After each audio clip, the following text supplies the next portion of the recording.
It rained recently. Not very hard or anything, but still kind of rained.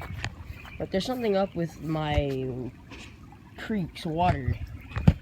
It's a whitish, bluish color right now.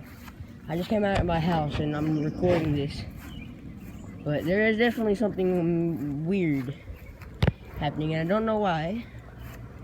But I made a bridge about right here. Sticks are gone. And then, you know, there's all this. Oh my god. My water turned white and blue. I don't know what's up. But, you know, that's really unsettling. Cause just look at that. That is white blue. And look right here. It's not supposed to be like that. It's usually like